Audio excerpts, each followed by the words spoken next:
Upstate New York, home of the Buffalo Bills, Niagara Falls, Cameron Walsh's house, and for today, Watkins Glen International. It's the 60 Plus Racing Adventures League, and it's next on RaceSpotTV and iRacing Live.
Hello sim racing fans, and welcome to RaceSpotTV's presentation of the 60 Plus Racing Adventures League.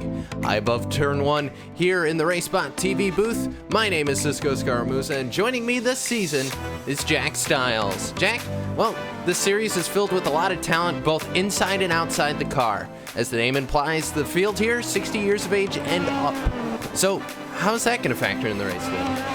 I mean, obviously these guys are experienced racers. I mean, we have some very familiar names. If you follow NASCAR, Donald Strapp in 1987 ran in the NASCAR Whelen Series, and obviously we have other people in here like Jos van der Ven, who unfortunately can't be here this weekend, spent his whole life on the road as a bus driver, and Scott Dick, who's obviously seen in the IndyCar Light Series. So we have a very varied field for this series, and I think actually the racing experience that some people actually have in different forms of motorsport could be very interesting to see how it plays out over the course of the season. Absolutely, Jack. These guys can be going to 10 road courses, 2 ovals over the course of the season. You'll see 3 of those road course races here on RaceSpotTV, so we're looking forward to bringing you those races. But let's talk about some of the team aspects of this series. This series runs on a mainly team-based field, so we're going to have about 10 drivers and 10 teams rather, filled with anywhere from 2 to 3 drivers. So those guys are going to have to work with their teammates and try and score the highest number of points that they can. I mean, one of the things that's quite interesting about the teams in this series is that the teams are set up so we have faster drivers who can actually tuition the slower drivers. So we should see drivers who are a very similar pace. So it could be very interesting to see how that works, because we could see the slower drivers move up over the course of the series. Obviously, the 3 events you're going to see on RaceSpotTV are going to be Watkins Glen this evening, Laguna Seca on the 7th or 12th of July, and Road America on the 9th of August, which will be Jake Sperry instead of me, because I'm on holiday. But it's going to be very much the faster drivers will be tuitioning the slower drivers to try and help them get up.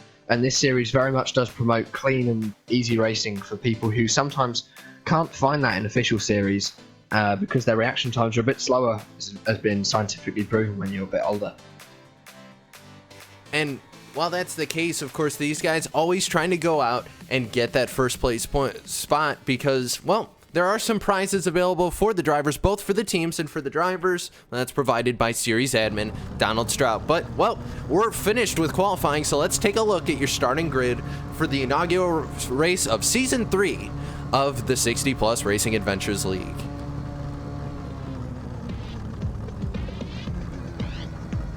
Donald Strout gonna roll off On P1, Bill Lawrence to his outside is going to roll off P2. Andrew Feidler, he's going to roll off third. Scott Dick is going to roll off fourth. And rolling off off from the fifth position, Remigio De Pasqua, he's going to roll off P5. In P6, we have John Morgan alongside his Bruce Paul, and behind him, Stephen Crackner and John Martin in that number 27 car in position number 9. Position number 10 is John Unsby and Jim Oliver starting beside him, Mark Robinson taking up that 12th position, and Gianni Rosbaldo in that 13th position. 14th is going to go to Paolo Boncera. Jose Carlos Campodonico is going to roll off 15th. 16th going to go to Jay Friels. 17th going to go to Wayne Galloway. 18th going to go to Kenneth Dunmer. 19th is going to go to Ronald McMahon. 20th is going to go to Mark Lezon. 21st going to go to Gerald Ferrison. And rounding out your 22 car field, Kenneth Baldwin in the number 1. But Jack, let's take a look at this Watkins Glen International. Different layout to what we're used to seeing in this track. Of course, this series, or this track rather, home to the NASCAR Monster Energy Cup Series.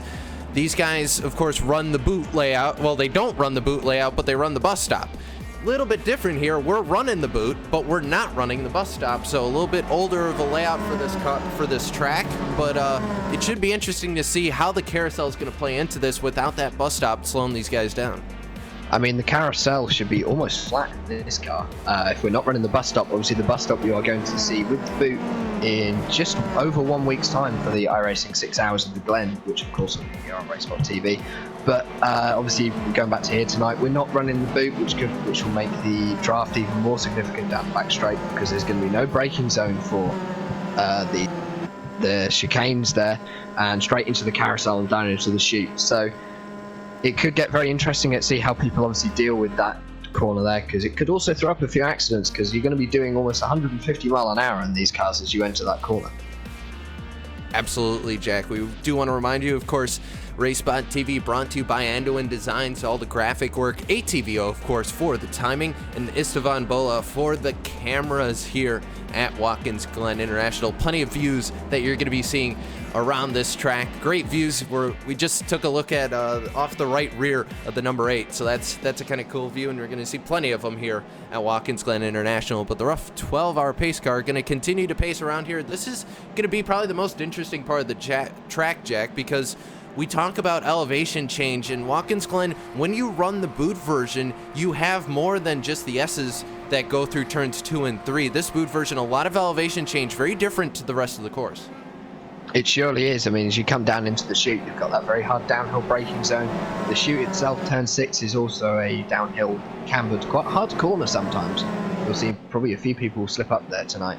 And obviously the toe there is a 180-degree hairpin, which is obviously going uphill and down into the heel, turn 8, which is downhill right-hander, just over 90-degree right-hander. Also quite a tough bumpy braking zone, and then uphill into turn 9 to rejoin the circuit you see in the Monster Energy NASCAR Cup Series. So it's very up and down, it's a very undulating circuit, lots of camber changes. Obviously that could help people through the corners. You probably see people inexperienced just slip up there. So let's see how this obviously pans out with this Pro Mazda as we come round into turn 9 to rejoin the main circuit and heading towards the start of the first race here of the 60 Plus Racing Adventures. Yep, a full field of Pro Mazdas, formerly Star Mazdas, but now these guys getting set. They're going to head through the left-hander, the penultimate corner here at the Watkins Glen International.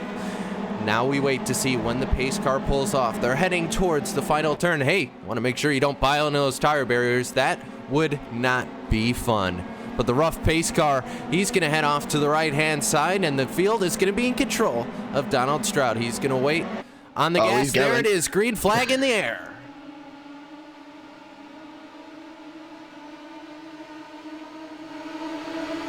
Here they come down into turn 1. Stroud going to jump to the inside. Looks like everyone's going to make it for the most part. Plenty of room being given right here. It could have gone wrong if these guys didn't give enough room, but they did. We made it through one. Everyone now heading up very nicely side by side there. A few cars up through turn 2 and 3 up through the S. And back up to the main straight, heading down towards the carousel now. Everyone seems to be very clean for these first laps. Obviously 17-lap race here. So it's going to be obviously just using the draft as we see a move by think that's Bill Lawrence there going around the outside of Donald Strout. Just can't make it stick coming down into the carousel. Donald Strout still leads. Oh, car out. There's gonna be problems. Dear. Holy cow! The 26 and on the floor. We'll get a replay of that as soon as we can. That was Pasqua there. It looks like he was on the inside. I'm not sure if he caught a piece of the curb that got that car upset. No, actually, he hooked wheels with the UK and Ireland car that was right in front of him, Andrew Feidler. So what happened? Pasqua caught the right rear of that car. It hooked the car, got it very unstable, and he went straight into the 26. Nowhere for the 26 to go at all, and that's our first incident. Andrew Feidler did very well there not to be taken out, because he obviously got tapped on that rear corner. That should have spun that car around, but he just carries on there in third position, still holding that. Donald Strout still leads as we come around to complete the first lap of 17 here. Yeah, Strout leading, doing a very good job right now as he's going to head through the final corner and complete that first lap. We saw Bill Lawrence get a little bit of a draft going down what will be the back straightaway, as we'll refer to it. It's about the closest thing we can get to a back straightaway on a road course. This track does have kind of oval type nuances in it, and that back straightaway one of them. But if Lawrence can get in the draft here, we saw it when the Skip Barber Racing Series came to this track not that long ago. These guys get huge drafts, and for Lawrence, he's going to be able to do the same. He surely is, and obviously these drafts are very strong in these cars as he's just coming up towards that back end of that car. Still a bit far away. Wouldn't expect him to put a move into the carousel here on the second lap. So I think he's just gonna, he's gonna take it sensible, run into that corner nice and steady. And Donald looks like he's pulled out a little bit more of a gap there over Lawrence. So let's just see what Donald can do. He was leading by 6/10 over the line. This gap is now just over 8/10. So keeping that lead nice and steady, but still at the front of this field. Bill Lawrence just behind him, and Andrew Fiddler right on the tail of Bill Lawrence. And let's see if he can make a move over the next few laps for second place. And you have that battle that Lawrence is kind of leading a train of cars. Those guys have all accordioned together. So you got the likes of John Morgan, Stephen Karkner, Bruce Poole, and Andrew Feidler kind of all in this group right now. They've all accordioned together because of the slipstream. So these guys probably going to be where you see your first battle. And what's going to be interesting is you got to worry about if you're going to get a draft on a guy, kind of what we saw Feidler do to Lawrence there. He started to get a draft on Strout, but he had to go defensive because Feidler got an even bigger slipstream on him. So there's going to be a lot of how much are you going to take the offense versus having to defend your position. It surely is, and obviously we finished his second lap now. So Bill Lawrence there still in second place, but no one's really doing much. Everyone's sort of keeping quite clean. Obviously this is what the league is sort of promoting, is nice clean racing for people who maybe can't find it in official series. So I mean Stephen Karkner then just on the tail of Bruce Poole there for fourth and fifth. He maybe is going to put the move down into the carousel right on the back end. Obviously he's going to get the draft coming down the straight as people just build up speed, coming up to about 235 kilometers an hour now. So he's looking down the inside. Let's see what he can do. Yeah, he's going to put a move down the inside, probably just give him the move. But Andrew Fiddler is there making a move for third or second place, and it hasn't worked out. Bill Lawrence there still up in second place. So coming down 14 and a half laps to go, and everything just seems very, very quiet. Everyone's being very sensible, just running laps like they should do, and let's see what happens with it. And I will say Karkner got very close to the right rear of Bruce Poole there. Luckily didn't have too much happen to that car. I think he tagged him ever so slightly, but he did come over the radio and say sorry, but no terminal damage for either car. I don't think there was even a scuff on the wheel, so those two able to do a great job. And I think Karkner learned, or rather that was Poole, that wasn't from Feidler there, but Karkner nonetheless, I think he's going to be a little more careful because he got an excellent run with the slipstream down the back straightaway, but just wasn't able to complete the pass and get the nose in there. It's very hard on the carousel. You could jump to the inside, but that car that's probably defending, they're going to have the preferred line, and it's kind of a double apex because of how long that corner is. Yeah, I mean, the carousel is a very long corner. You probably are looking at a double apex through there, so I mean, that's probably the only long corner really on this circuit. Everywhere else is sort of a bit sort of staying into quite a tight line and making sure that you're quite sort of set up with the car and not getting it sideways, because if you are, you're going to end up in the Armco. But Bill Lawrence just looking like, oh, he's got a good run on Donald Strout here, coming down onto the back straight, looking for a move down into the carousel. And I think he has taken the lead. Bill Lawrence has taken the lead here on lap number 4. Let's see if he can hold it coming down. He may be able to, actually. And yeah, I think he might have even got the lead. Donald's just letting through, or are they still side by side? No, Donald's admitted defeat, gone back into second. So Bill Lawrence, our new leader here at Race 1 for the 60 Plus Racing Adventures. It looks like Scott Dick in the number 26 deciding to pull the car behind the wall. Day is done, at least for the first race for that driver, so he's going to call it a night. So he'll retire to the paddock for right now. That's 2 cars that were scheduled to take the grid. Kenneth Baldwin also scheduled to take the grid, did not do so. A DNS for the number 1 car, but this battle for the lead continuing on, and it's allowed the 2 cars behind him, Feidler in the 20, Poole in the 57. They've been able to latch on to the back bumper, or the back gearbox rather, of Donald Strout, and Strout maybe going to have to start driving defensive here. He's going to get the slipstream on Lawrence here probably when they get back to the back straightaway, but for right now, Strout's got to worry about driving a little bit defensively here.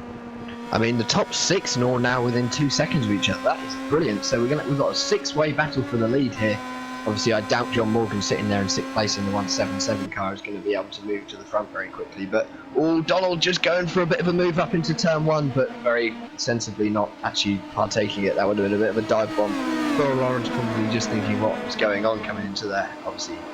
But Donald just sitting back in the draft and maybe going to make a move. But we look like we've got the number 27 car stopped coming out of turn 1. Joel Martin there. Let's see what happened to him. Oh, big time damage on the 20. Oh, it looks like it was heading up the S's towards 2. That is a very odd incident. See what happened? He caught the curb, I believe, in the wrong place on turn 1. It bounced the car. It looks as though the car just got unsteadied on the bumps there on the exit of turn 1. Unfortunately, that's the end of race 1 for him. Maybe we'll see. I'm guessing we will see him back for race 2. But a lot of damage on that car, and that car is out. Joel Martin and the number 27 car just tumbling down the order. And Bill Lawrence has dropped to 4th as well. What happened there? Yeah, we're going to have to get a replay on what happened with the 6. Not really sure what happened. Oh, it went 3 wide on the back straight. Oh, well, that's something you don't see every day, but yeah, because they don't have the bus stop. They don't have the bus stop. We had 3 wide on the back straight. Donald Strout is back to the lead. And Andrew Fiddler there just coming through into 2nd. So Bill Lawrence has lost 3 positions in the space of 1 straight.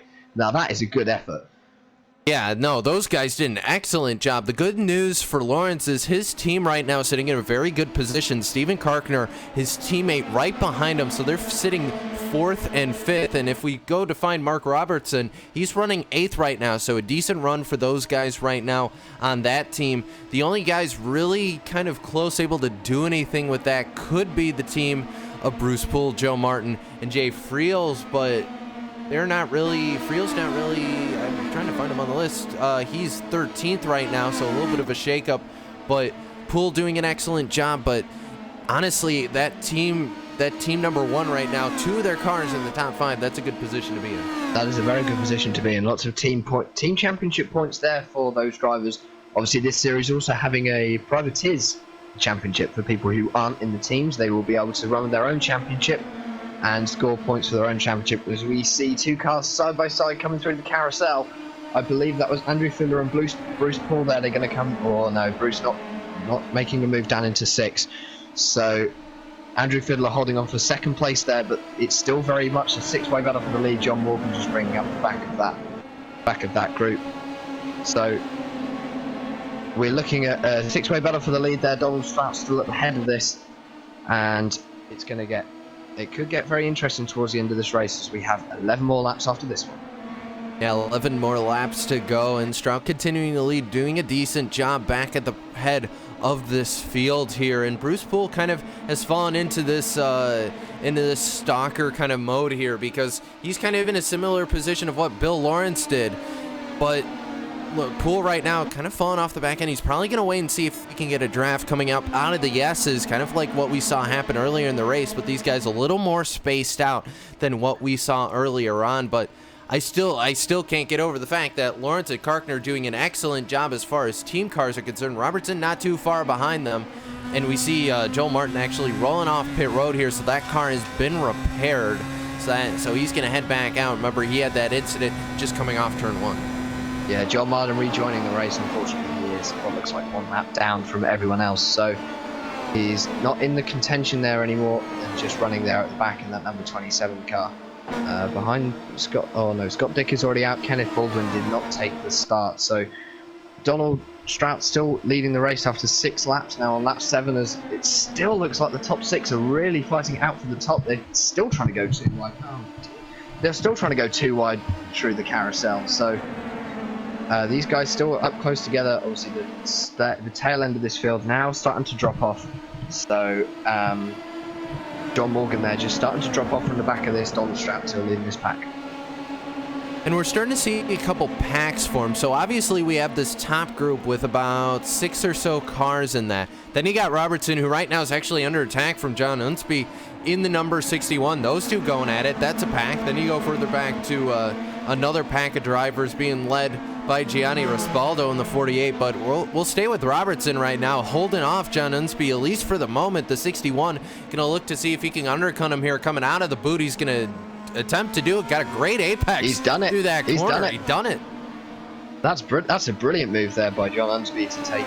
Oh no, it's Mark Robertson. No, John Unsby did. He moved up to 7th there, taking the position off Mark Robertson, and maybe let's see if he can send that. He is quite a long way back. He is 4 seconds back from John Morgan in 2nd place. So Donald Strout just running a bit wide coming out of turn 1. Bruce Poole there sitting in 2nd place. Has that been a position change? Now, Poole's been sitting behind for a little while here.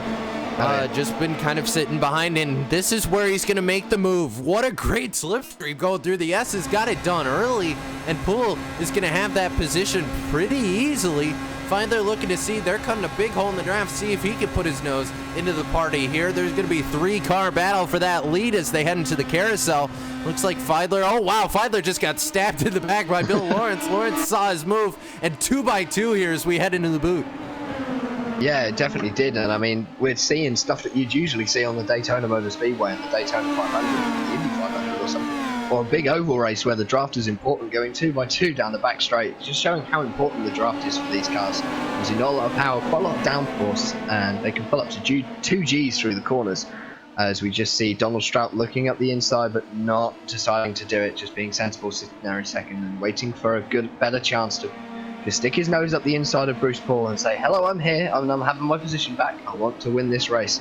And obviously this series, the top 3 the top 3 from race 1 are not allowed to race in race 2 if we have less than 40 entrants, which we do today. So it means that other people have a chance of winning. So we are definitely going to have 2 different winners here tonight. And obviously we're currently watching the one for race 1 at the moment. Bruce Poole is still in the lead. Oh, and we've got a spinner coming out of turn number 11. The number 75 car of Stephen Karkner. He's just gone round as he comes out of there, just maybe a bit too early on the power, or a little bit too much speed, just losing the rear end, and he has dropped right down the order. He is right down into 8th place. Got back going again, but that was such a shame for Stephen. He was running so well. He's just had a bit of a bad lap over the last couple of laps. As we just see everyone, the lead pack now coming back out. We've got 2nd, 3rd and 4th all running together. They're going to go what looks like 3 wide down the back straight again to make sure they can try and get past Donald.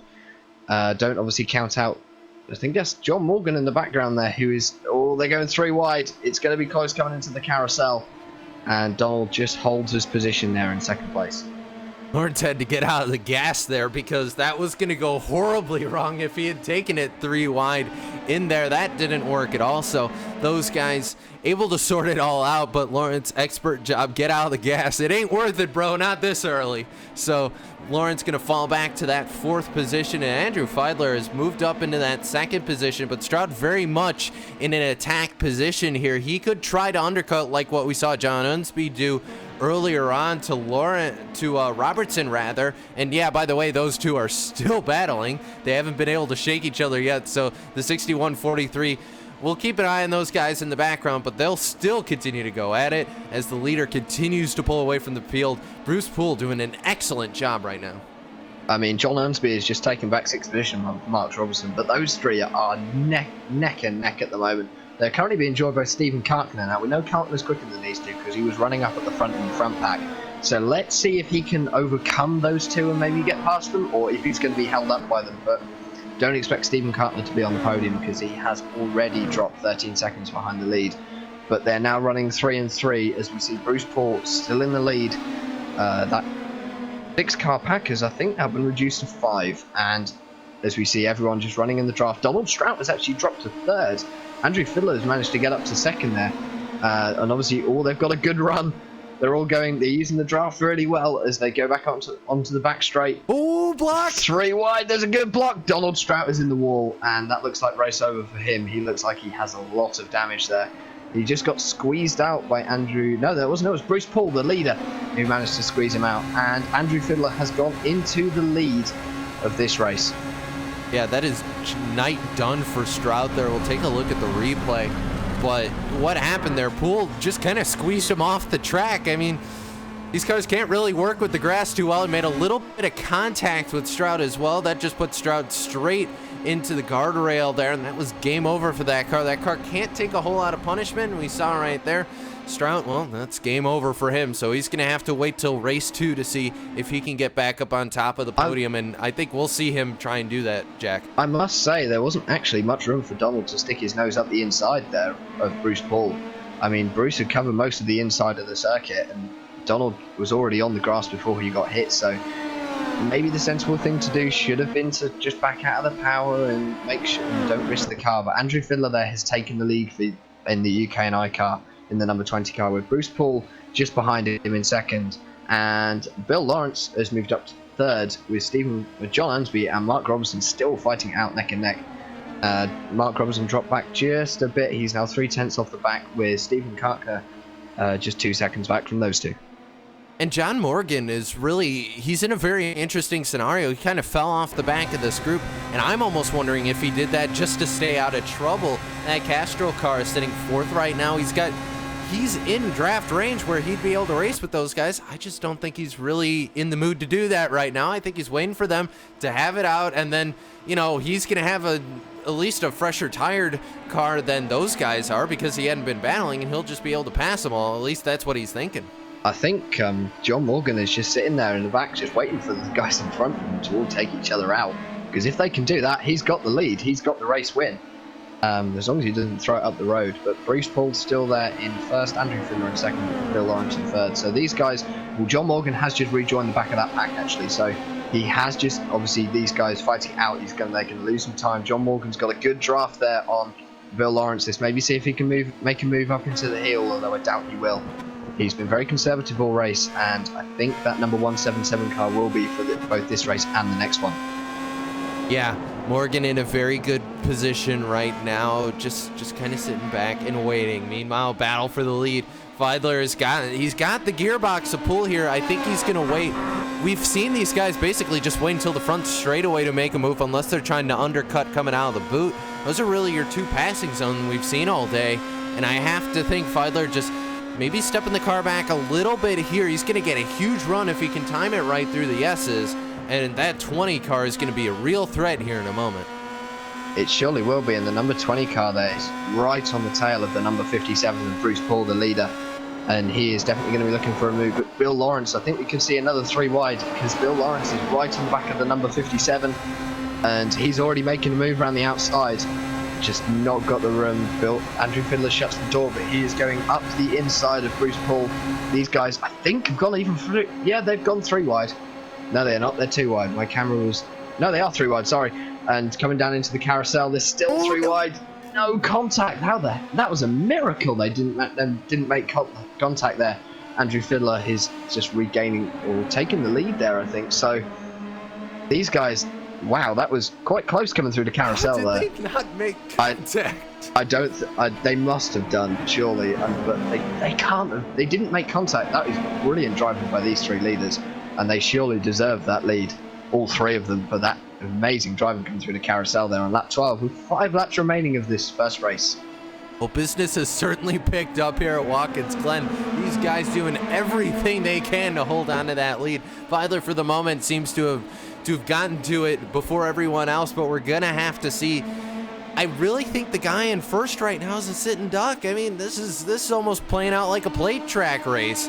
I mean, you lead a lap, and then before you know it, second and third, they get a huge run on you through the S's, and you can't really do anything about it. I mean, we saw Bruce Bull try to black a little bit, but at the end of the day, he even still lost the lead when he had that incident with Strout. So there's really nothing the leader could do other than to just hope that they could put the blocks on and maybe try and do something. But once you get the draft, you can't do anything about it. No, you can't. And obviously we're going to look a bit further back in the field now. We've been concentrating on the lead quite a lot as we just see Stephen Cartner go very wide through turn 1 there. But Mark Robertson, John Unsby still fighting out between each other. We have got some battles further down in the field. Kenneth Drummer and Jay Fields there just running a bit. They aren't really close to each other, but those two are involved in the battle for pin number 12. And Gerald Filsby and Wade Galloway. This could be quite an interesting battle. Wayne they're down in 15th and 16th position, so near the back of the field now. And Wayne is in the draft of Gerald. Maybe we're going to see Wayne just try and stick his nose up the inside.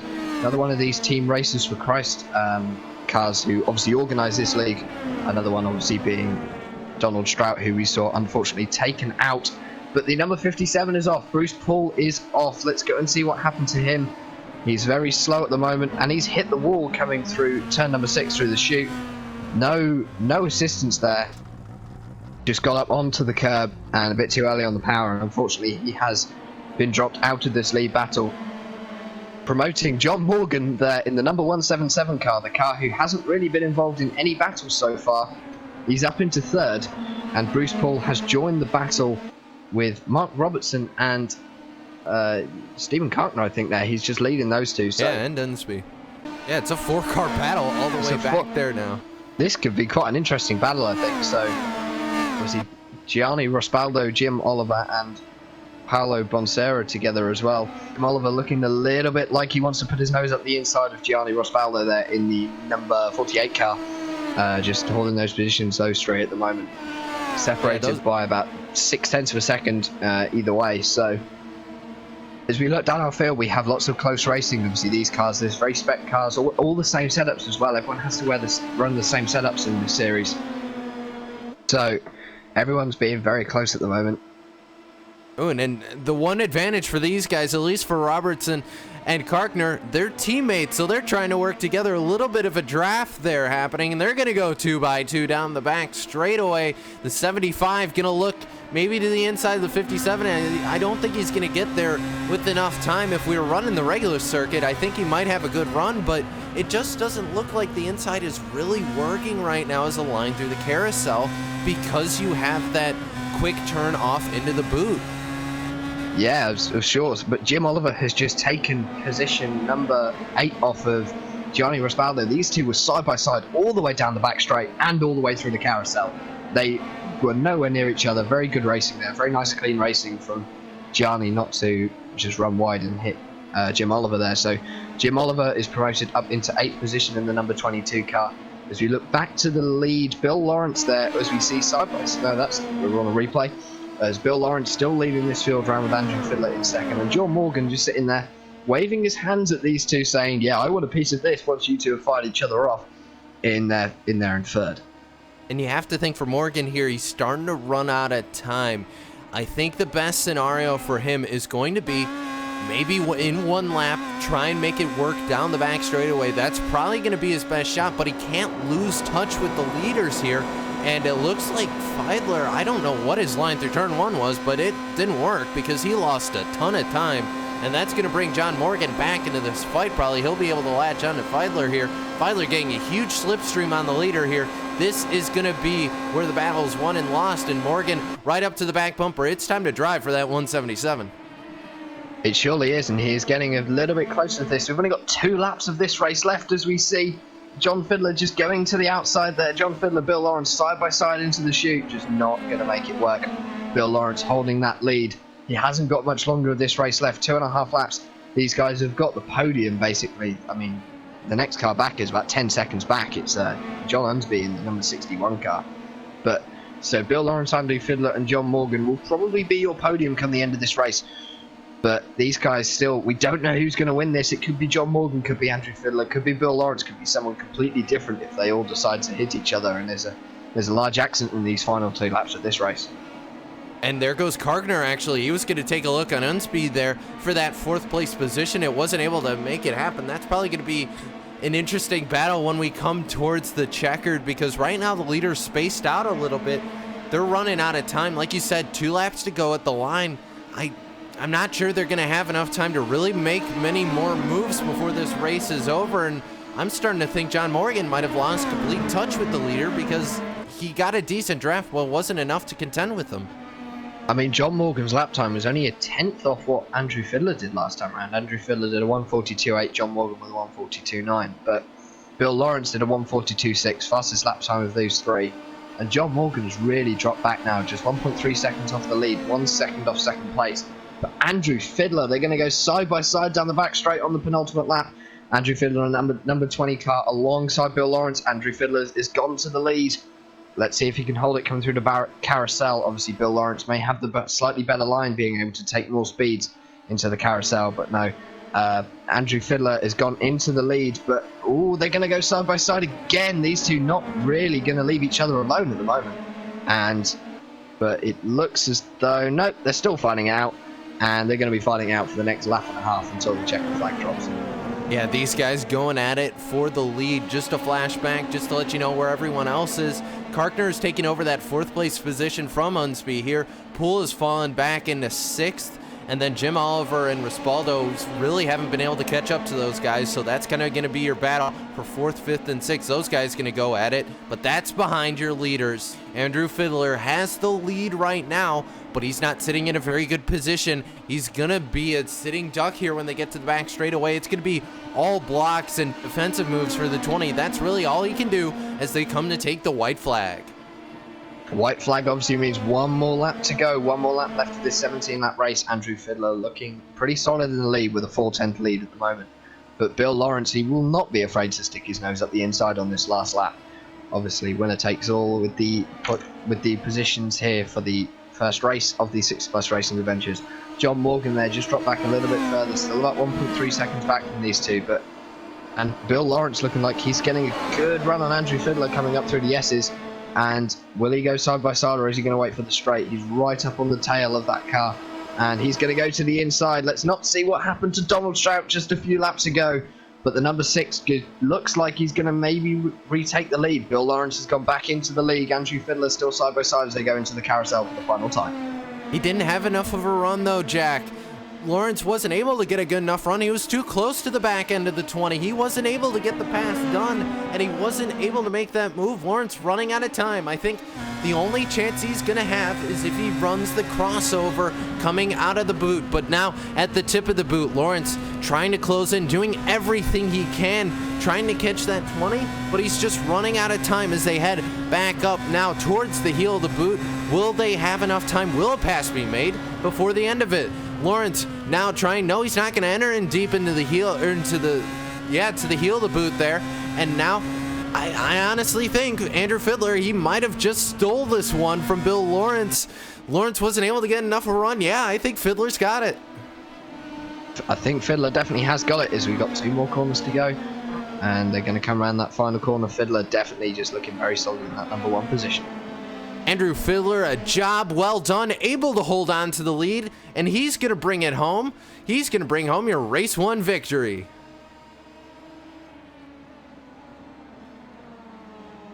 Now we're going to see where that battle for 4th went off, and it's going to be Kargner able to hold on to that. Unspeed was able to finish 5th, and behind those guys, 6th is going to go to Bruce Poole. Of course, John Morgan going to finish 3rd behind those guys, but an excellent race for the lead, an excellent race for 4th. Those guys put on one heck of a clinic, and job well done to the winner of race number 1 for the first race in Season 3 of the 60+ Racing Adventures League, Andrew Fiddler.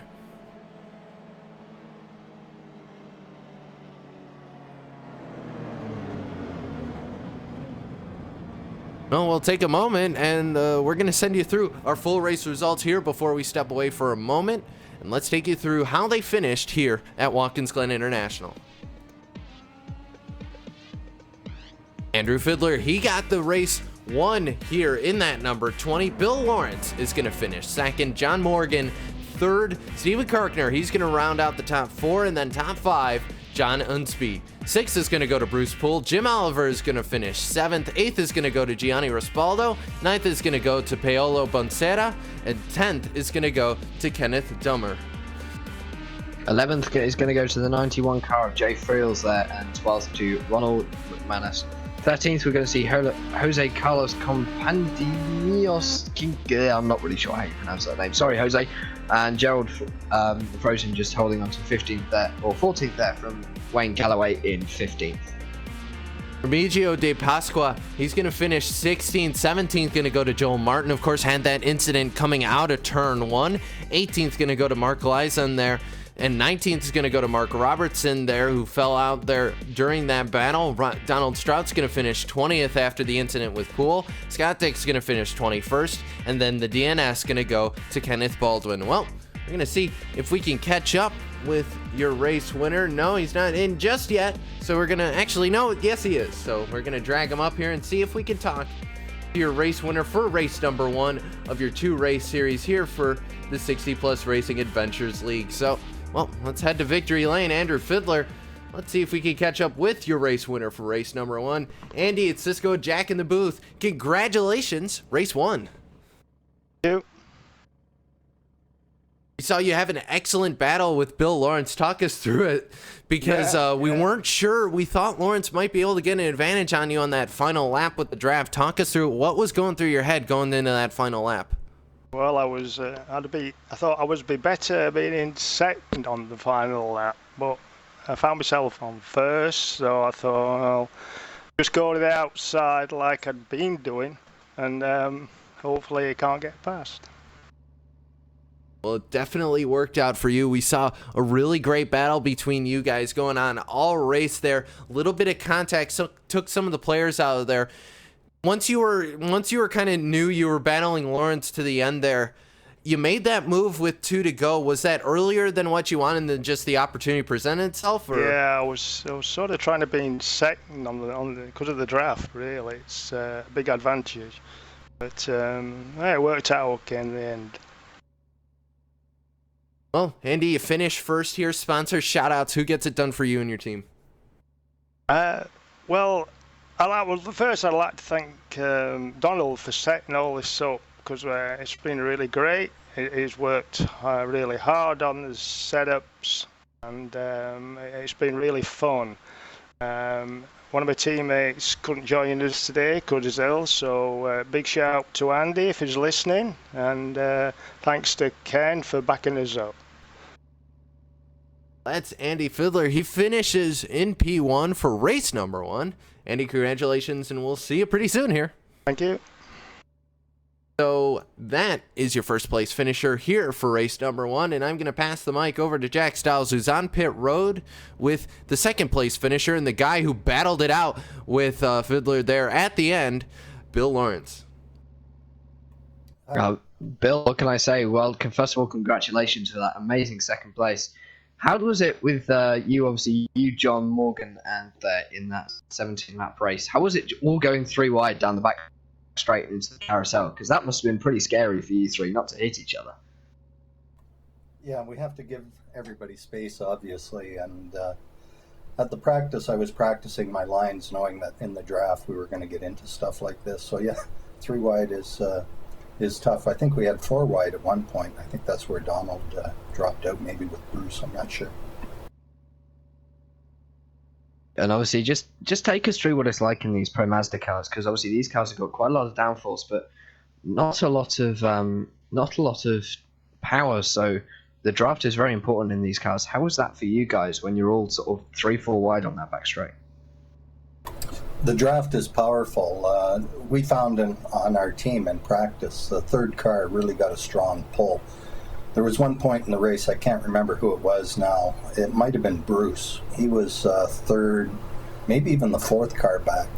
And he pulled up so fast, he shocked me. He got the inside line on me there. He just came so strong, like a locomotive on rails, you know. It's powerful. And of course, congratulations for Bill. Any sponsor shout-outs you want to give to? Anyone you want to thank? Well, I'd like to thank Donald for the setups are tremendous. He engineers the setups here, and they're really solid. Good feel to them, and Racers for Christ. It's a good league here. Nice to race with a bunch of these guys. So, thank you. Thank you very much, and that is your second place finisher, Bill Lawrence, there in the number 6 car.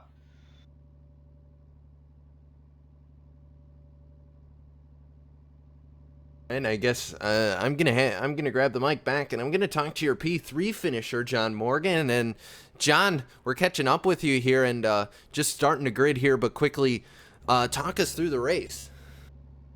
It was a good one. At the start, I got away pretty clean and just sort of fell in at the back of a pack of about 7 or 8 cars, and just hung back there, and attrition took its toll and let me move up, but I was able to hang on to the back, which was nice. It was a lot of fun. Yeah, it absolutely was. Sponsor shout out to everyone who gets it done for you and your team. Just my teammates I don't think showed up today, but I want to thank Don for putting this series on. It's grown over the past couple of seasons that we've done this. It's a great group of guys to race with. It's just been a lot of fun. This is the most fun I've had on iRacing. So.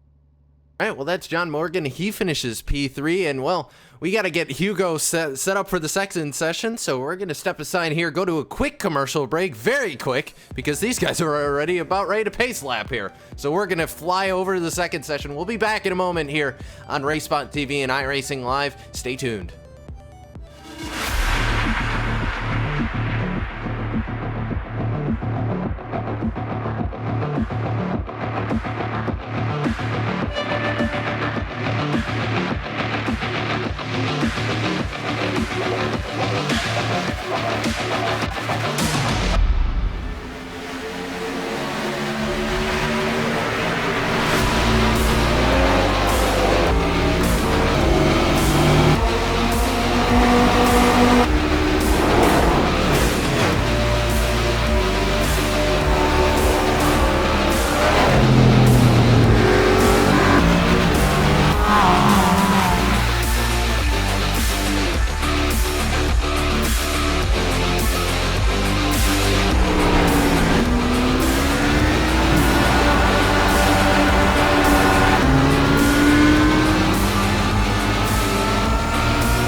Welcome back to Watkins Glen International for race 2 of today's events here at the 60 Plus Racing Adventures League. And, well, we're in the hurry up right now because, well, as you can see, these guys are heading through the boot already, so we're going to quickly blast through your starting grid here. Times set by iRating right after Joel Martin, who takes the pole here. Right behind him is going to be John Unsby. Stephen Karkner is going to start 3rd. 4th is going to go to Jim Oliver. Mark Robertson is going to start 5th. Donald Strout 6th. 7th going to go to Paolo Ponceta. Wayne Galloway is going to start 8th. 9th going to go to Gianni Rispaldo. 10th is going to go to Jay Friels. 11th to Bruce Poole. Ronald McManus, he's going to start 12th. Mark Leeson is going to start 13th. And 14th going to go to Ray Pruitt. And, well, Jack, we're ready to go here, so in the hurry up, but they're already coming down to your last 2 corners before the start. Yeah, we're coming down into the last 2 corners here. It looks as though some people didn't even get into the session for the start of the race. We've only got 14 cars. We should be expecting about 19, 20 cars. So some people, obviously not a big enough time gap between the end of race 1 and the start of race 2. So as we come round into the final corner to take the green flag. Yeah, and that field going to be led by Joel Martin. Remember, he had that incident going into turn 1, race 1. Well, he's leading the field now, so quick turnaround for him. He's leading it. And Karkner already, voicecrack.com for me there, but Steven Karkner going to jump to the inside before we even make it to 1. No, it's not going to work. Ooh, no. My goodness. That's very close coming through turn 1. We're seeing guys going too wide all the way through the pack, and they're still going to be too wide coming up into the S's. So people maybe not taking it as easy through the first few corners on race 2 than they are in race 1. Maybe a bit of frustration left over from race 1 through incidents and whatnot. Maybe they want to just get out at the start of this race and then settle down later on as we just see this race start to evolve. Another 17 laps here at Watkins Glen. Yep, another 17 laps, and these guys going to go side by side for that lead. It's going to be very close right there. Those 2 cars going at it. That's Unspeed there, who was able to leapfrog some of the cars there. Did an excellent job right on the back bumper right now with Joel Martin, trying to do everything he can to fight with that driver. And, well, they made it through the boot right now, and into the toe they go. John Unspeed right on the back gearbox of Martin. Yeah, I mean, Stephen Karkner there also on the back of John Unsby there for the number 3. So the top 3 there looking very, very close there for the start. And people just settling down into a groove. They're all running in the draft of each other. And no real big gaps emerging in this first lap. We'll probably see it come out over the length of the race because of the difference in lap times. But Donald Strout, who we saw right up at the front of the first race, he is right down in 6th place at the moment. He's in 5th place. He has lost out quite badly due to the short time between the 2 sessions. He would have probably got pole. Had he been able to qualify, but unfortunately he didn't. So he is back down into number P5. Let's see if he can make any positions. Joel Martin still leading this race after the first lap. Yeah, Joel doing a great job in front of the lead here, but now John Unsby looking for that opportunity. The problem is he's a little bit too close to Martin to really be able to get that draft. He's going to get a great draft, but this is what happens when you're far enough back. Steven Karkner got a huge run through the S's, and as a result, I don't think the 61's going to be able to finish that pass because he was too close to the 27. They're going to get close there, almost wheel touch there, but it's a 3-car fight for the lead in the carousel, and wow, Unsby just shut the door on Joel Martin right there. Unsby was not having any of that. He just wanted no play in that. He was right on the inside, did not want anything to happen there, and obviously just keeping his position. But Unsby moving up into the lead, and Joel Martin has moved down to 7th. Oh no, he punted him! Oh dear! Joel Martin just got punted by Steven Karkner. That's a big accident coming down into the toe. Steven Karkner just laid on the brakes, just straight into the back of Joel Martin. Joel Martin really not having a good day here at Watkins Glen today. And Steven Karkner, a lot of front wing damage on that car. I think you'll find that will be a retirement. But Joel Martin as well, he is back running. Let's see how much damage he has and how much his pace is affected. It's not as bad as I thought for Martin, but there is probably going to be unseen damage from the camera here, so I gotta think, and also he's lost so much time at this point. John Unsby, meanwhile, is a man on an island because he's got a huge lead over Donald Strout. We'll have to see if that closes up, but we'll see if we can get a replay of that again. But that was just, I think he just missed the breaking point going into the toe there. And Jack, I mean, once you do that, it's just game over for the guy in front of you.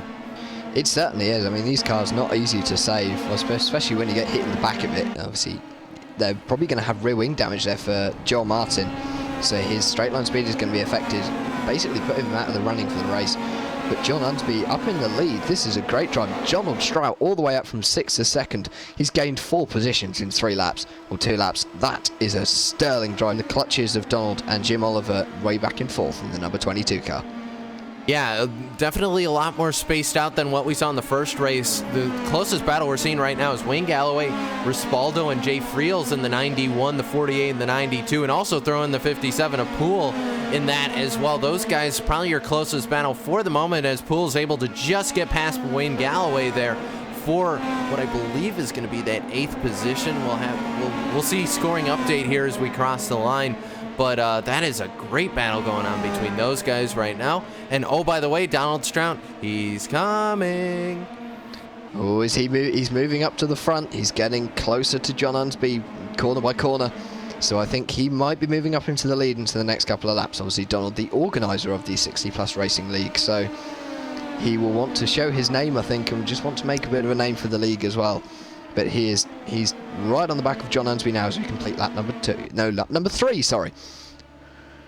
As we cross that lap position there, it's something to note. John Unsby, the highest I rating driver of everyone in the field as of our notes, and Donald Strout. I mean, well, you know, breaking the fourth wall just for a second, Donald did help us out with a little bit of notes pre-race here as we are just jumping into this series. And he describes himself as the wild card of the field. I don't know if he wears a cowboy boot hat and cuts the brake line on Vans, but wild card nonetheless. And hey, he just got a huge draft through the S's, and is he going to and they're finish side by the side pass? down the back straight. Yeah, that was an excellent pass by Stroud. Is he going to finish it? No, they're still side by side coming through the carousel, and wow, they're still going to be side by side. I don't know. Down into the chute here. He's going for the inside line down into the chute, and John Unsby is not having any of it. This is great driving by these two, but watch out for Mark Robertson in the 43 car in the background, just waiting to pick up any of the dust left over by these two. But these two are definitely, I think John Unsby may have held it. I'm not sure. Are these two still side by side? Yep. Yeah, they are, as they come down into the heel. This is, and Mark Robertson there, he wants a piece of this. He wants to join into this fight. And Donald Strout is getting really racy. He wants to get past that number 61 of John Unsby. Ooh, and a little bit of a touch by Stroud. He's going to loosen up John Unsby. Turned into NASCAR here for a moment. Just gave a little bit of a tap there just to loosen up the 61. And wow, that was like an old school Jeff Gordon move right there. That was cool. And John Unsby, excellent car control, able to hold on to it, but probably not going to be terribly happy with the 8 right now. Yeah, I don't think he will be, as he's dropped right down into third there behind Mark Robertson. So Mark Robertson up into second, but I don't think those two touch coming through turn 1, but they are, John Unsby just holding back there, trying not to show any anger, obviously. Maybe a bit frustrated by Donald Strout, but Donald Strout up into the lead of this race. Let's see if he can keep it. He has a half a second gap over Mark Robertson behind, but Mark is still going to have that draft as we come down the back straight for the 5th time. Something interesting to note, Donald Strout, and he's kind of his own guy there, as is Lawrence, but they're gonna go, they are almost going 3 wide there, but Strout has the lead going into the carousel, and that seems to be the trump card as of late. Though Lawrence trying to do everything, or Robertson rather, doing everything he can, jumping the inside of the 61 doesn't work. But back to my point I was trying to make just a moment ago, John Unsby, Jim Oliver, those two are teammates. They're on team looking to the list 6. They're on team 6 right now. Oliver running 4th, John Unsby running 2nd. Excellent points day if team 2 could pull it off, or team 6 rather. Darn it. Yeah, team 6 would have a brilliant result there. Michael Kay, I don't even think he's not actually racing. So the only 2 people from team 6 in here is John Unsby and Jim Oliver. And obviously, let's have. I'm trying to look at the other teams here to see who else we have. John Morgan obviously got that brilliant 3rd finish, so he scored some good points there for team number 8.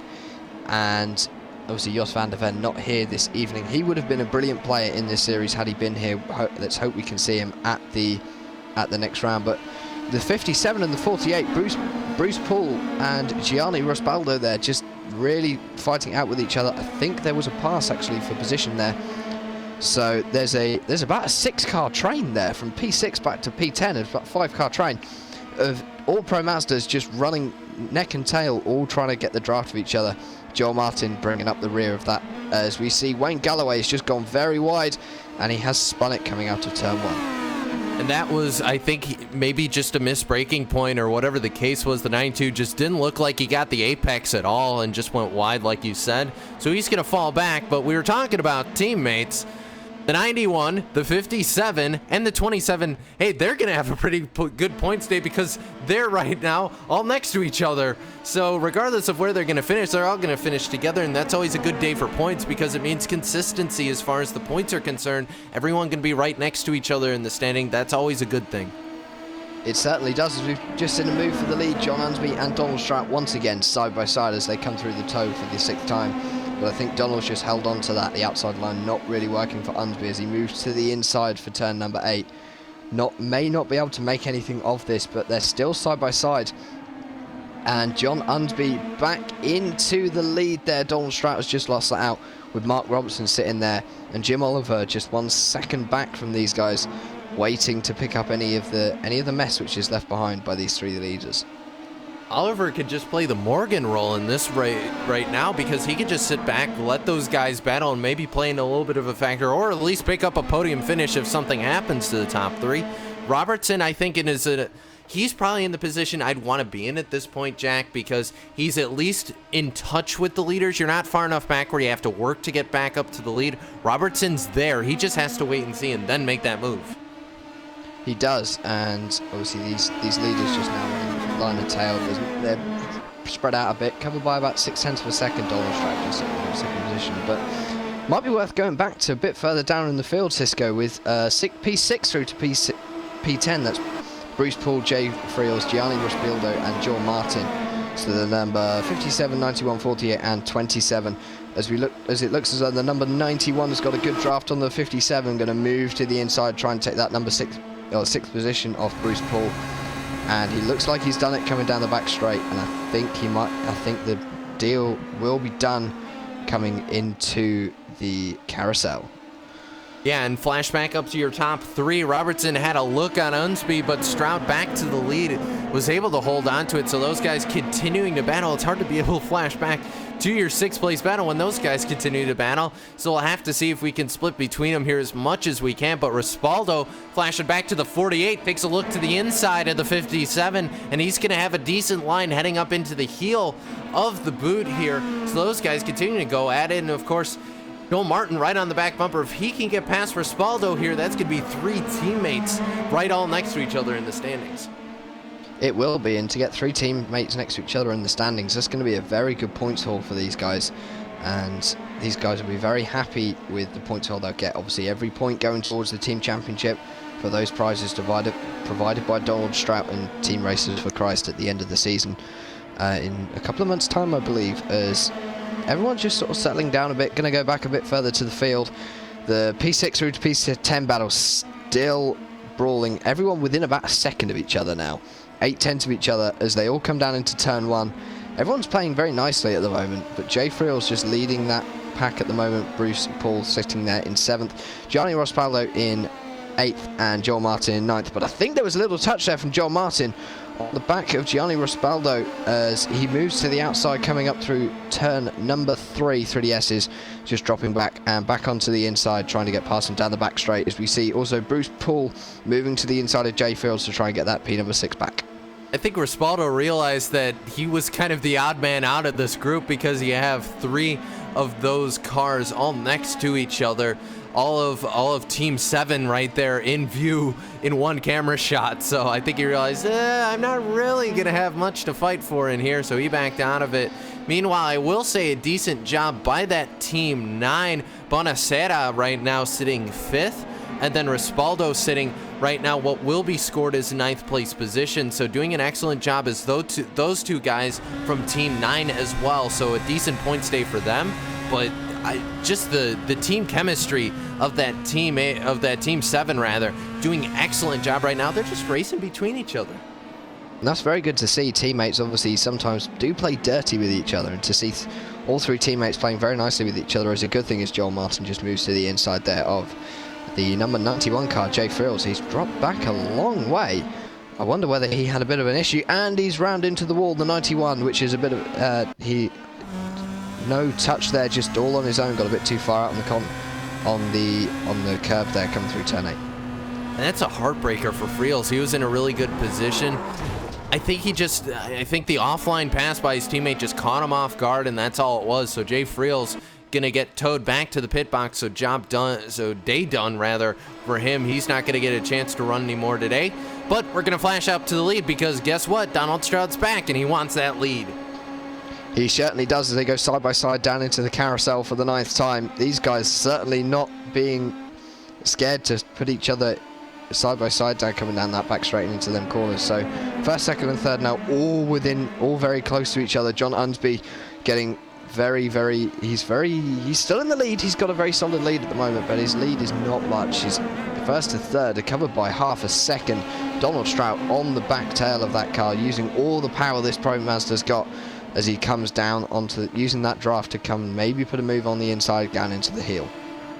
Yeah, and this is Stroud's not really gonna be in a position. Actually, he is, because Unsby got very loose going into the heel. Stroud now gonna try the outside. We gotta think, are we gonna see the undercut again? Stroud was able to make that move on Unsby before. That little tap that got Unsby out of line. I gotta think, I wonder if Stroud's thinking to switch to that again, but either way, 8 laps to go at the line. And well, these guys starting to run out of time. 11 cars still left out on track. So, yeah, Ronald McManus looking like he didn't take the start. He hasn't completed any laps in this race as John Unsby just keeps that lead. Donald Stroud still looking very contentful to take that lead back as they just run over the curves coming through turn 1 for the 10th time with just under 8 laps remaining in this race as they go back out into the back straight, nose to tail, 1st to 3rd. Are we going to see another 3-wide situation? I think we are. Stroud's gonna look. Is he gonna look to the outside? Yes, he is. He's gonna go the left side of driver's left. And Mark Robertson now really in a position, no, he's just gonna sit back and wait. So Robertson taking the safe call here, not gonna get involved. He's gonna get close to the leaders, let them know, hey, I am here. But for right now, and Stroud just wasn't able to do anything with the run there. So he's gonna have the inside as they head into the boot here. But I really think, Jack, that unless you're leading and you have the complete lead, you're really not set up for the opportunity to go where you want in the carousel. Even if you're side by side with the guy, it just doesn't look like you're able to hold on to that lead. Or you're not able to get that lead, rather, if you're 2nd place, even if you have a really good run down the back straightaway. I think you still need that draft to be able to get past. The power of this car is not enough to be able to get past, as Robertson just looking like he wants to throw it up the inside of Donald Stroud there for 2nd. John Unsby's pulled out a little bit of a lead, about half a second, probably the most we've seen it all race so far. So the number 61 is leading here, Donald Stroud sitting in 2nd, Mark Robertson sitting in 3rd. But do not count out Jim Oliver. He is currently sitting 1.5 seconds behind the leader, and he, I think, could do another John Morgan, where if the top 3 have any incidents, he could come through and pick up the pieces and move up the order like we saw John Morgan do in the 1st race. Yeah, I think Jim Oliver, I think he's there by choice right now, why he's a 2.5 back, because that gap really hasn't changed a whole lot. So I think he's just maintaining gap and seeing what he can do. But Robertson now going to look to the inside of Stroud. Stroud, meanwhile, trying to get the slipstream. So this is that offense-defense, that battle between the two. And are we going to see the 3 wide this time? Robertson, no, he's going to try and jump to the outside of Unsby here. And Stroud going to complete the pass. How did they not make contact? I don't know how they saved those cars through. It's going to be still close through the carousel. But I think that's the 3rd time now where these guys should have made contact. There should have been a wreck, but there wasn't. No, there certainly wasn't. Obviously, Donald Stroud, we know, who's got real-life racing experience, still races in the SCCA Formula V series. Obviously, Formula V also popular over in Europe, where I am, as a national series. Very popular on the club racing circuit, and I know I've seen a few over my time. So he's definitely got real racing experience with single-seaters, so maybe favouring over John Unsby here. But John Unsby moving to the inside, Donald Stroud on the outside as they move into the heel, and they're still side-by-side, still battling out as we go on to the 11th lap. Donald Stroud, I think, has taken the lead. He's moved up into the lead as they come through turn 9. Yeah, it looks like that's a secure position right now for Stroud. So Stroud, an excellent job.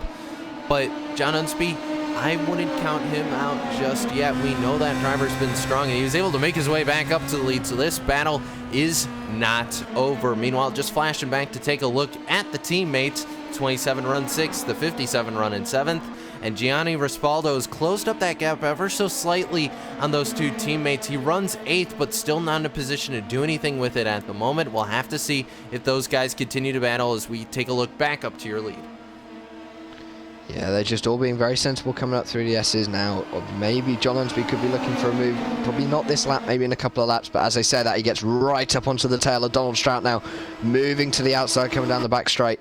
And he is definitely not wanting that lead back.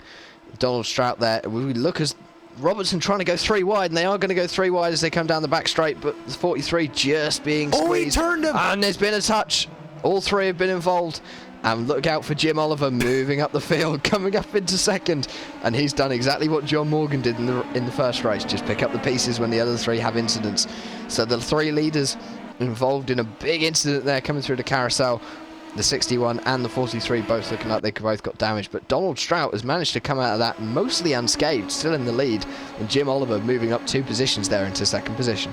And there is some massive front wing.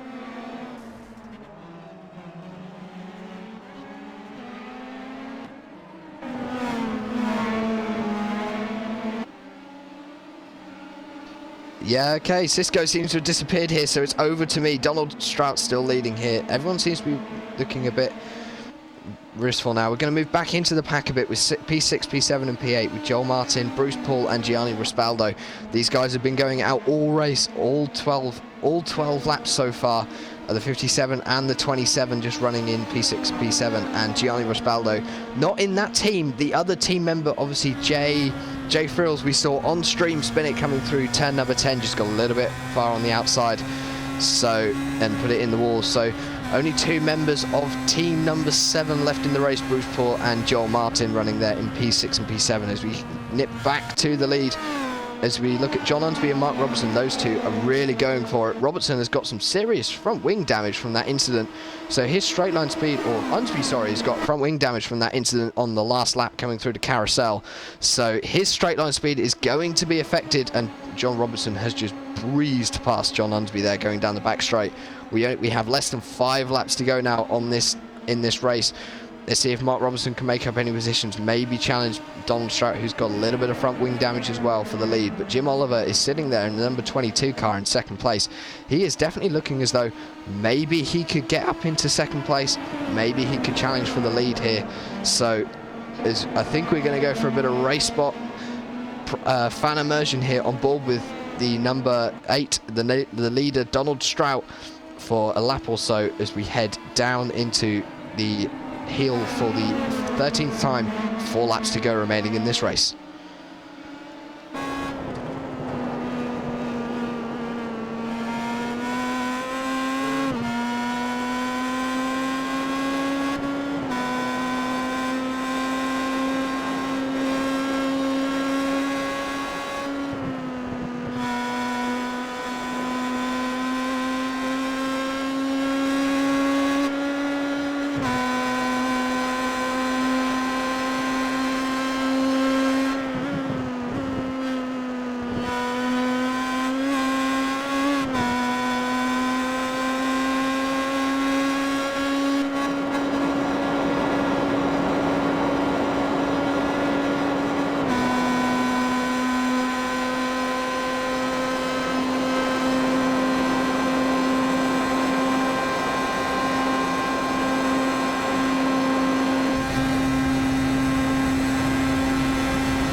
Welcome back here on RaceSpotTV for the 60 plus racing adventures here at Watkins Glen. With just 3 laps to go, we have just seen Gianni Raspaldo get past Bruce Paul in the number 57 car up to 7th place, but Bruce Paul Gianni looking like he wants to get that position back.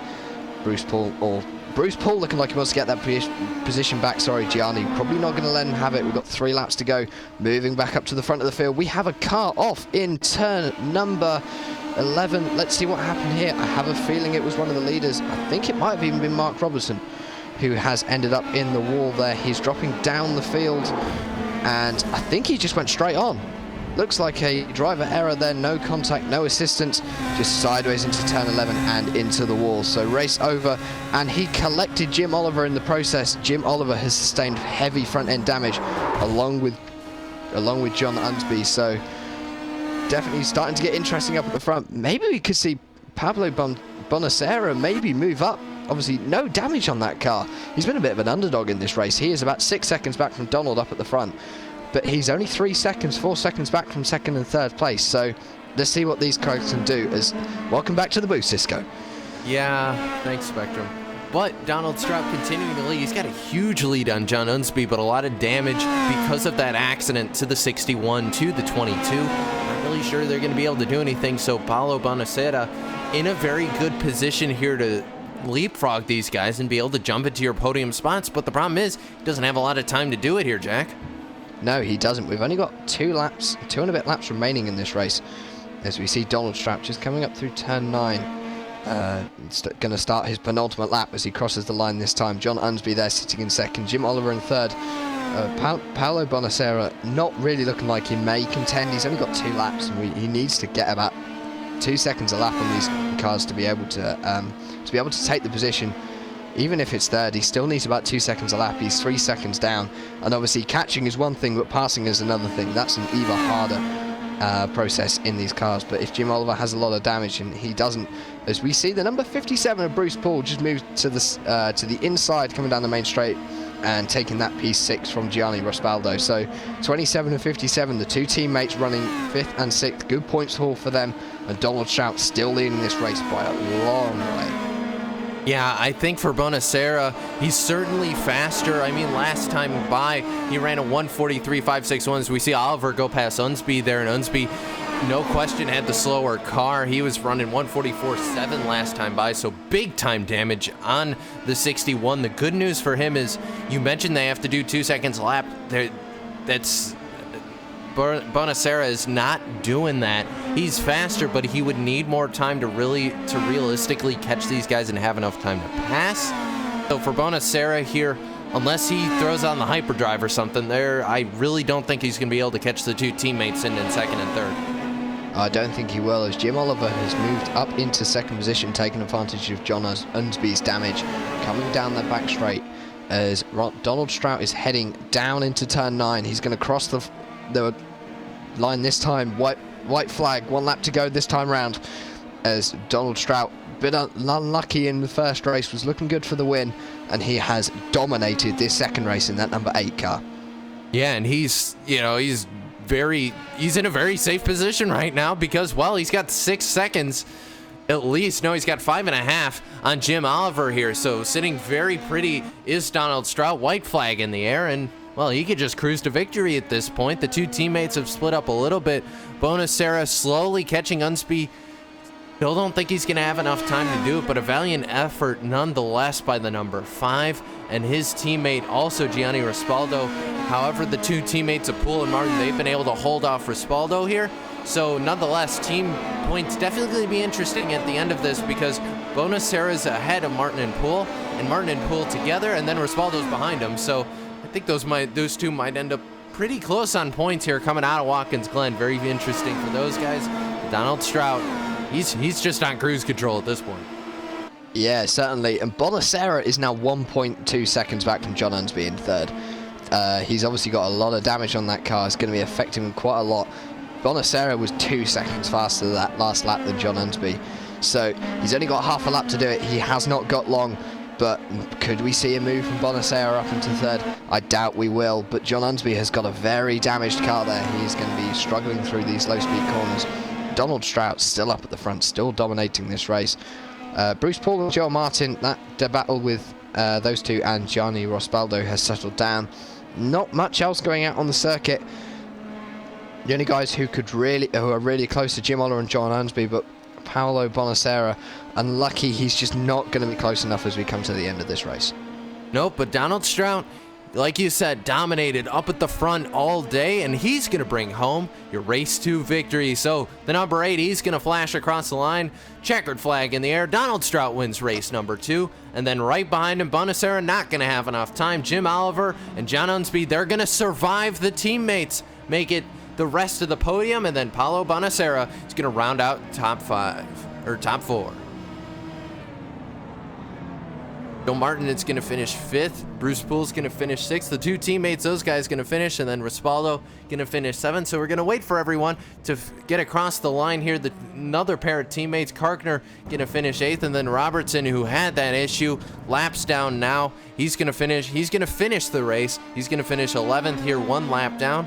And then we're just waiting on a couple other drivers. But Jack, very different race to what we had in P1. Yeah, this race was a lot more action-packed, I think. A lot more action up at the front.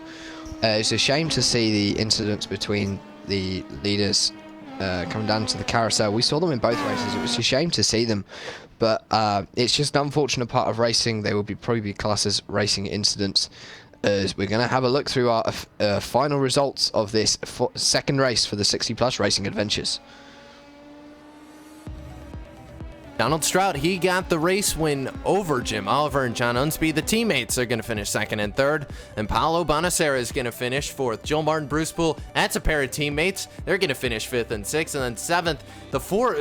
The guy who finished 4th, Paolo Bonacera, his teammate Gianni Rispaldo, is going to finish 7th. Stephen Karkner is going to finish 8th. 9th going to go to Mark Leisen. 10th is going to go to Roy Prewitt. He's just going to flash across the line right there. Mark Robertson, he's going to finish 11th. 12th going to go to Jay Friels, and then Wayne Galloway rounding out top 13, and Ronald McManus, he's going to finish 14th. But, well, that's going to do it for the full race results, and we're going to send it down to victory lane where we are catching up with Donald Strout, who has brought home the race 2 victory. And Donald, well, we saw that huge incident happen. You were able to make it through, and, well, you're in victory lane now. That was a great race. It's always fun racing against John. He's probably the best wheel-to-wheel racer in our league. I can run within inches of him and not worry. So I don't know what happened there in turn 4. I guess it was turn 4. But you can race wheel-to-wheel with that guy and have no worries. You had a really good showing the first race as well, just didn't work out for you, but the second one, you came back for vengeance, and I have to say, the move you pulled on John Unsby earlier on in the race, it was something out of NASCAR. You just kind of tagged him a little bit coming out of the boot and just moved Unsby out of the way. That was earlier on in the race, but you guys just had an excellent battle, and it was a great thing to watch. Well, there's no chrome horn on these little cars, but I maybe touched him. I didn't intend to, though. I will say excellent racing from you guys up at the top, Donald. You finished first here. Sponsor shout out to who gets it done for you and the team. Well, I always thank the good Lord for all of our blessings, and I race for Team RFC in support of their efforts as chaplains for the motorsports community all over the world. So thanks to them for all that what they do, and thanks to all the other participants in the league, because we had a great day today, I think. That's Donald Strout from Team 5. He's going to finish with the checkered flag in hand. But I'm going to pass the mic back over to Jack Stiles. He's caught up with the guy who finished second, and that's Jim Oliver in the number 20. Well, Jim, that was a very action-packed race. Congratulations on second place there. You were a bit of an underdog for the first part of the race.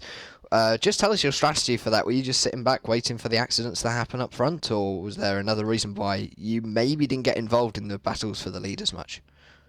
I think the main reason is I was slower than those guys a little bit, but a couple times I did back off just in case there's going to be an accident, and I figured I'd wait until the last 2 or 3 laps before I pushed it hard. But in fact, they were faster. If it wasn't for their luck, I wouldn't be in second. Yeah, and obviously we saw that incident for Mark Robertson on lap number 14 where he went into the wall coming through the last corner. Just take us through what it's like as a driver to see coming through that last corner. You're probably doing around 100 mile an hour coming through there just to see a car sitting in the middle of the road right on the racing line, and you have no time to avoid it, knowing that you are going to get damaged by that. Yep, you just hope for good luck, lady luck on your side. And I just nicked him. It could have been head on just as easily. but there's not much you can really do except keep going. Yeah, you were lucky coming out of that. Well done, Jim. Anyone you'd like to thank for you? Yeah, I'd like to thank Donald for putting this together. He does a great job creating setups, putting the league together. And then thank my wife, Janet, for putting up with me while I'm in my room playing my racing games. And thank you, Jack. There you go, Jim Oliver, your second place finisher in the number 22 car. Back over to you, Cisco. Well, that's going to do it. Doesn't look like we're going to get a word in with John Unsby here, but nonetheless, time to wrap up. And, well, final thoughts. Jack, we came in here, we weren't really sure what we were going to see. It was a brand new league to us, not a new league to iRacing. These guys in their third season. But I have to say, for us sitting up in the booth, that was really fun to watch. That certainly was. Obviously, 2 races means you get double the action, and it's a very nice format how they've done it. So the winner from, you will always have 2 different winners, and it'd be interesting to see, because obviously they do run a slightly different format. If we get more than 40 drivers, we'll have 2 completely different races with 2 completely different sets of drivers. So hopefully we'll get more on the broadcast one day. But this has been a great race here from Watkins Glen, great 2 races here from Watkins Glen, the Pro Mazda. Just seeing what these guys can do in this little nippy underpowered car with lots and lots of downforce.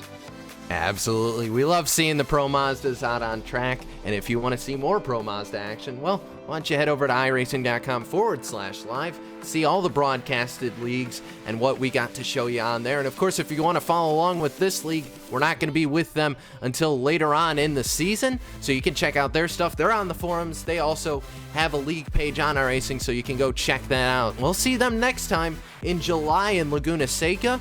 But, well, for us here, for RaceSpotTV and the crew here tonight, for Jack Stiles, for our producer and director Hugo Luis, I am Cisco Scaramuza and want to thank you for tuning in here for the 60 Plus Racing Adventures League here from Watkins Glen Classic Boot here. We'll see you on the flip side, but have a good night and stay safe out there. We'll see you soon.